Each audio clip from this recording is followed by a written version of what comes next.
สบายดีเด้อพ่อแม่พี่น้อง FC ทุกท่านบ่ว่าจะเป็น FC ภายในและต่างประเทศมื้อนี้มาพบกับช่อง YouTube บ่าวสายคำเช่นเก่าเช่นเคยพี่น้องมื้อนี้เป็นบรรยากาศตอนแรงๆพี่น้องบ่าวสายคำสิพาพี่น้องลงไปมาทุกคนมาเบิ่งตลาดดงภูคำพี่น้องซึ่งว่าอันเป็นตลาดตั้งอยู่ในแคมทางและแคมทางเลขที่13ใต้พี่น้องเพิ่นตั้งมานี่ก็หลายปีแล้วพี่น้องเอ้ยซึ่งว่าสิเป็นมาได้นั่นก็เข้าไปรับชมคลิปกันเด้อพี่น้องเด้อก่อนที่เข้าไปรับชมคลิปฝากพี่น้องกดไลค์กดแชร์กดติดตามกดกระดิ่งแจ้งเตือนทั้งหมดให้ช่องบ่าวสายคำนี่เด้อพี่น้องเด้อเพื่อว่าสิเป็นกำลังใจให้บ่าวสายคำเฮ็ดคลิปต่อไปพี่น้องไปพี่น้องไปรับชมบรรยากาศข้างในตลาดพี่น้องว่าเพิ่นสิขายหยังแหน่พี่น้องไปพี่น้องไปรับชมกันพี่น้องอันนี้ก็สิเป็นตัวหน้าตลาดลงภูคำเด้อพี่น้องเด้อไปพี่น้องไปชมกันพี่น้องว่าสิมีหยังแหน่พี่น้องอันนี้ก็สิเป็นห้านขายโต๊ะขายหยังครบหมดพี่น้อง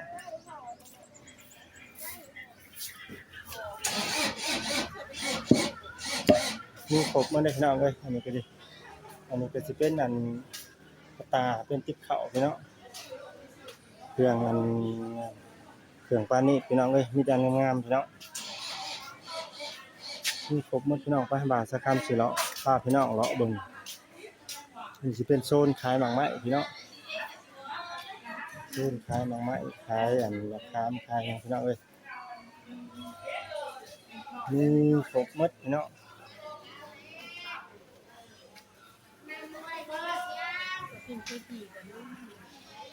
อันนี้สิเป็น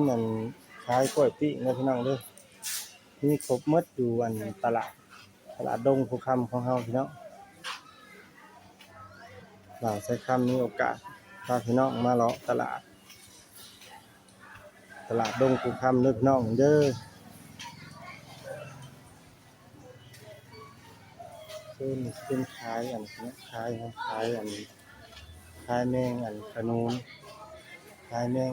แมงเกาะแมงมีครบหมดพี่น้องเอ้ย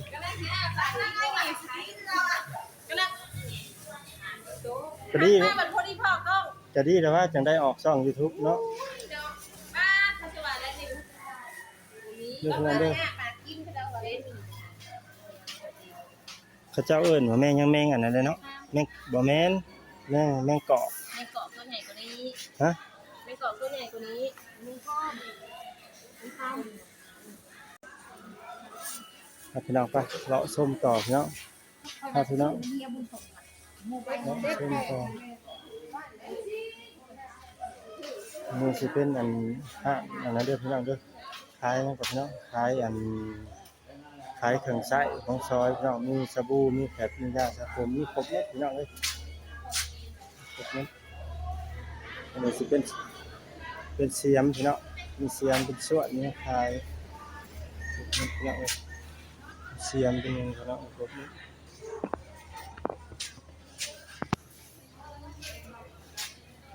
มีครบหมดนะแม่เนาะ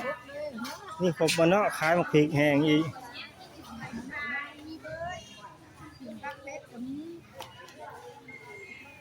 หมักพริก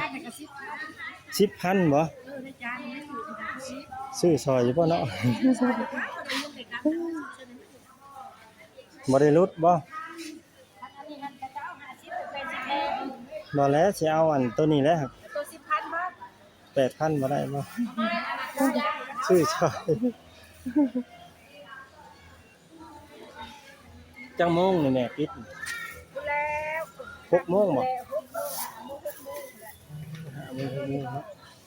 ก็นั่นแหละ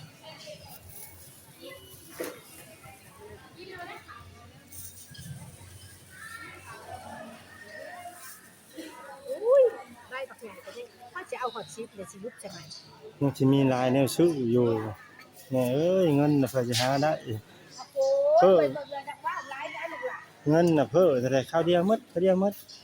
บาดหาหนะเพื่อสิได้เนาะถ้าเขาได้10,000 8,000แล้วแค่เงินลูกหลานมั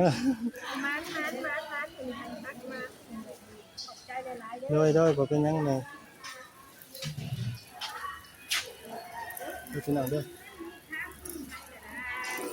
นี่สิเป็นมัน กระเช้าก็มีเด้อ นี่มันน่ะแม่เนาะ มากระเช้ามีมากระเช้า เด้อพี่น้องอันนี้บ่บริเวณที่ตลาดดงพุกคำเลยเนาะแม่เนาะ ตลาดฮะดงพุกคำหั่นแหละอันมันดงพุกคำนั่นเนาะ เอาขึ้นเงินไม่ใช่ผู้ทอง มันภาคข้างทางนี้เนาะคือว่าขึ้นคือเมืองไสผู้ทองเฮาเนาะแม่นแล้วคันไปทางนั้นแม่นเมืองจำพรเนาะคือสิแม่นจำพร กับมีอะไรกับมีมาสองถัง แม่นพ่อแม่แล้ว เด็ดตา ถ้าพี่น้องไว้ถ้าพี่น้องเลาะเดี๋ยวพี่น้องเอ้ยมีครบหมดพี่น้องเอ้ยนี่แต่แนวงามๆเนาะ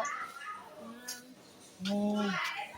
ได้เงินก่อนสิมาซื้ออันนี้มันยังก็ไม่บ่ไม่ฮะบ่เขาถามมึงจะซื้อเด้อถ่ายช่อง YouTube มันงามเวลาเฮาถือลงไปใส่บาตรอย่างนั้นคือสิงามหว่างามมะลิขวัดเป็นไม้นะ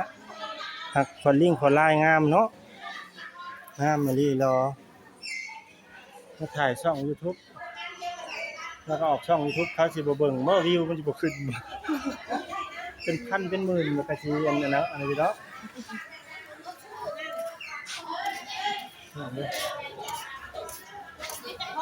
พี่น้องเด้ออันนี้งามพี่น้องเอ้ยพี่น้องงามพี่น้องเอ้ยอันนี้ก็สิเป็นอันขายก็ครบหมดเลยพี่น้องมีหมากลิ้นจี่มีหมากอันมีหมากย่างนี่หมากอันส้มโอพี่น้องครบหมด ซื้อแต่มาเพชรนะไม่ก็ซื้อแน่ ถ่ายอันนี้ก่อนถ่ายช่อง YouTube ก่อน ไอ้ว่าไปถามว่า พี่น้องเอ้ย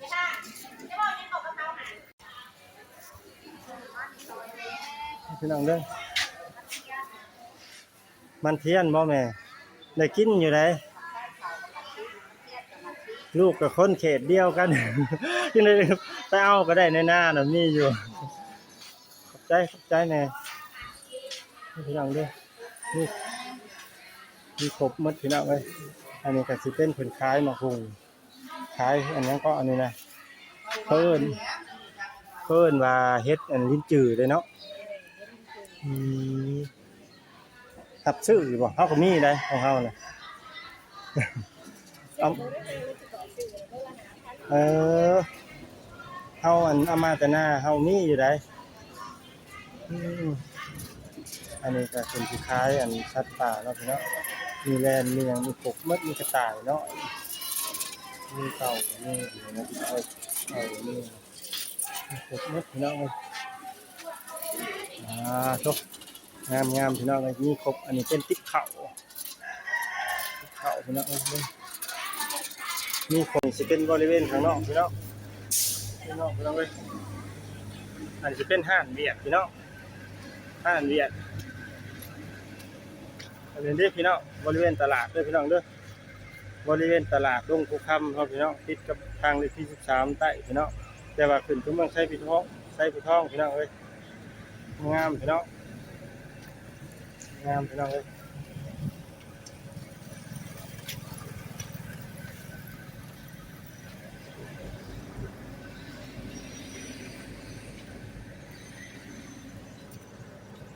ฝากกดไลค์กดแชร์เด้อพี่น้องเด้อ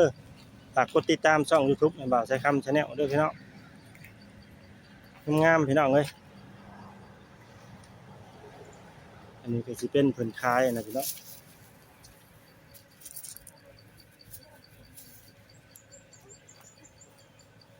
ขอปิดคลิปเด้อพี่น้องเด้อสบายดีพี่น้องสบายดี